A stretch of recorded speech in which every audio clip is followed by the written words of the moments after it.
Halo, Assalamualaikum warahmatullahi wabarakatuh. Terima kasih untuk yang sudah datang ke channel aku. Kalau belum subscribe, tolong jangan lupa di subscribe, kemudian bunyikan lonceng, dan jangan lupa kasih like serta komentar biar aku makin semangat ya. Pernikahan di atas perjanjian, episode 134. Tidak yakin. Begitu banyak yang ingin dia katakan, namun semua kalimat tersangkut di tenggorokannya, hingga hanya sudah tangis kesedihan yang terdengar. Rafusa sudah tidak sanggup berada di ruang main itu, dan pada akhirnya ia memilih untuk keluar. Rafa panggil Davin. Rafusa hanya diam melihat Davin yang datang bersama dengan Hana. Hatinya sudah hancur berkeping-keping dan bahkan sekarang sudah tidak berbentuk. Kehilangan wanita yang sangat ia cintai memang sungguh sangat menyakitkan. Bahkan ungkapan cinta belum sempat dia utarakan. Apa benar yang dalam itu banyak cinta? Tanya Hana dengan menangis. Mata wanita itu sudah sembab karena menangis. Rafusa menggelengkan kepalanya dengan tertawa. Itu bukan banyak cinta, itu bukan istriku. Istriku masih hidup. Dia hanya marah dan bersembunyi. Meskipun sudah melihat secara langsung, namun Rafusa tak menolak kenyataan. Dia masih berharap ada keajaiban. Dia masih bermimpi bahwa istrinya serta calon anaknya masih hidup. Kau sudah melihatnya? Tanya Davin. Rafusa tadi tertawa kini menangis dan kemudian membenturkan kepalanya ke dinding. Melihat respon berikut oleh Rafusa, Mbak Hana semakin takut. Rafusa sangat terpukul. Dia terus menurunkan kepala ke dinding dengan keras. Kalau bisa dia ingin mati saat itu juga. Tenangkan dirimu. Davin menahan tubuh sahabatnya agar berhenti, turunkan kepalanya ke dinding. Aku sama yang jahat. Seharusnya aku yang tidak, bukan mereka, kata Rafusa. Tubuhannya lemas seketika saat mendengar perkataan Rafusa. Apakah benar mayat itu mayat cinta? Davin dengan cepat menahan tubuh istrinya agar tidak terjatuh. Ada tidak apa-apa? Tanya Davin. Bang, Hana mulai cinta. Hana menangis hingga terisak. Wajahnya sudah tidak bisa dikenali lagi. Jadi untuk mengetahui itu cinta atau tidak, kita hanya bisa melihat ciri fisik ataupun tanda kelahiran, ungkap Rafusa. Hana hanya diam tanpa menghiraukan perkataan Rafusa. Dia masuk ke dalam kamar mayat dan melihat mayat yang terletak di atas tempat tidur. Aku akan menemani istriku sebentar. Davin takut jika istrinya pingsan atau tidak kuat melihat kondisi mayat yang harus mereka lihat. Karena itu, dia harus mendampingi sang istri. Rafusa hanya sedikit menganggukkan kepalanya. Dia terduduk lemas di kursi yang ada di depan rumahnya. Rafusa mengangkat kepala yang kita mendengar seseorang memanggilnya. Ternyata yang datang adalah Mita dan Surya. Apa kamu sudah melihat mayatnya? Mita bertanya sambil menangis. Rafusa menganggukkan kepalanya. Ah, benar itu cinta? Tanya Surya. Rafusa hanya diam dan kemudian menggelengkan kepalanya. Meskipun sudah melihat mayat itu secara langsung, namun Rafusa tak menolak kalau itu adalah istrinya. Istri dan calon anakku pasti masih hidup, kan Tante? Rafusa megang tangan Mita. Rafusa berharap ibu dari sahabatnya itu mengatakan iya. Kamu sudah melihatnya? Tanya Surya. Sudah Om, wajahnya sudah tidak bisa dikenal lagi. Orang itu menghajar wajahnya sampai hancur. namun ciri fisik mirip dengan Cinta. Tapi aku itu yakin itu bukan dia. Surya dan Mita duduk lemas setelah mendengar perkataan Rafasa. Papa dan mama kamu kemana? Tanya Surya setelah menenangkan dirinya.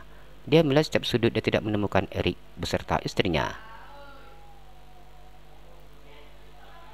Papa harus dirawat karena penyakit jantungnya kumat. Mama tadi pingsan dan dokter juga menyarankan untuk dirawat karena kondisi tubuhnya sangat lemah, jawab Rafasa. Mereka sudah melihat mayatnya, tanya Mita. Sudah, Rafasa menjawab dengan tubuh gemetar.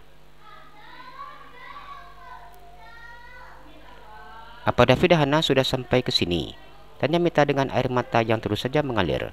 Meskipun hanya anak angkat, namun dia sangat menyayangi Cinta. Mereka di dalam. Rafasa memandang kamar mayat. Om akan mengurus semuanya. Kamu tenang saja. Surya menepuk pundak Rafasa. Dalam kondisi seperti ini sudah pasti Rafasa tidak akan bisa mengurus semuanya sendiri. Karena itu, Surya akan minta putranya untuk menyelesaikan pemakaman untuk Cinta. Aku belum siap. Aku benar-benar mencintai istri aku, Om. Ini sudah jalan kamu, Rafasa. Kamu harus menerima takdir ini, jawab Surya. Rasanya sudah tidak ada gunanya untuk menyalahkan pria yang duduk di sebelahnya. Surya takut Rafasa akan berpikir pendek dan mengakhiri hidupnya. Apalagi kondisinya saat ini dalam keadaan sangat buruk. Tapi, kenapa harus seperti ini caranya? Aku akan mencari orang-orang yang sudah membunuh istriku. Rafasa menangis. Mita hanya menangis sambil memeluk suaminya.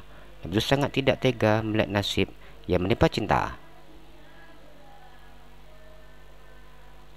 Dia juga tidak mau menyalahkan Rafasa yang sudah sangat terpukul.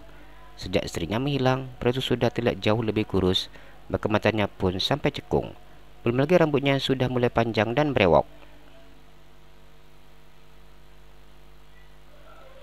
Mereka memandang ke arah Hana dan juga Davin yang baru saja keluar dari ruang mayat.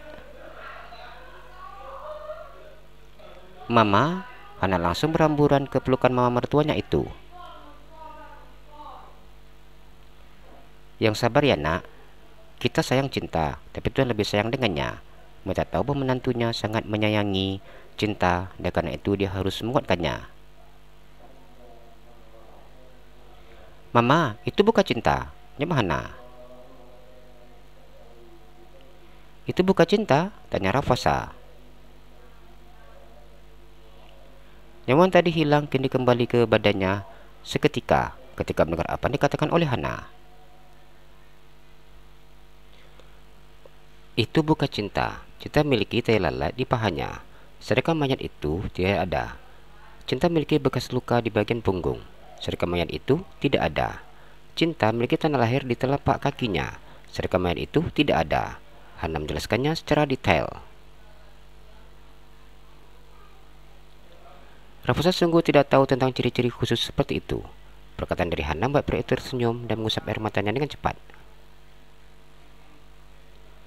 Polisi akan mendengar laporan setelah melakukan pemeriksaan lewat sidik jari.